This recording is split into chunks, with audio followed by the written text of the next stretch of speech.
آیت الله BBC.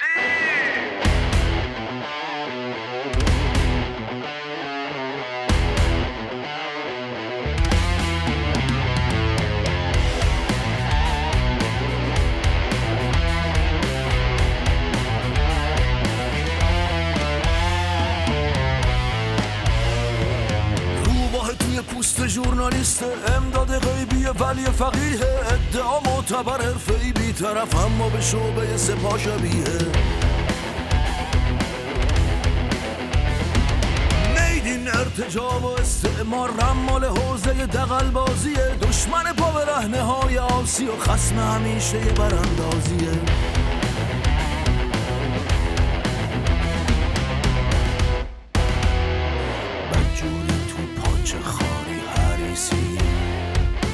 دست خونی یک جلاد و میلیسی چه فرقی هست بین تو و رئیسی یه فنت امام جمعه تو انگلیسی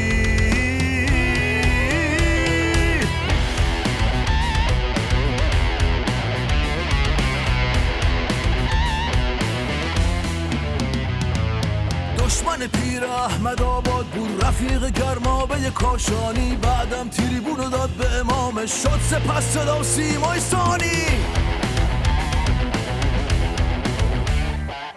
ویترین چندش اپیزمنت بازجوی راه دور اوینه یادی کنیم از شاملوی بزرگ که گذاشت توی کاسش و گفتینه حرام زاده ترین نوع سانسور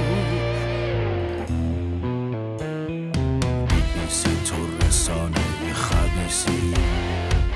تاریخن با ملاها مغناطیسی وقتی دیکتاتور میخوره به پیسی تو فتوای سرکوبو مینویسی آیت الله BBC.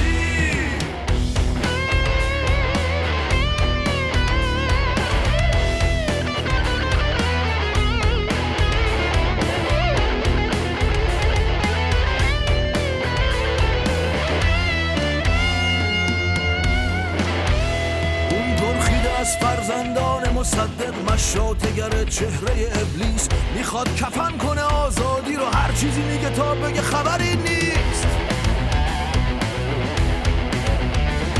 ولی کور خونده ماییم طرف حسابش حرفی که حق باشه بی حریفه خشم مردم جون به لب آخر این بازی کثیفه BBC. آیت الله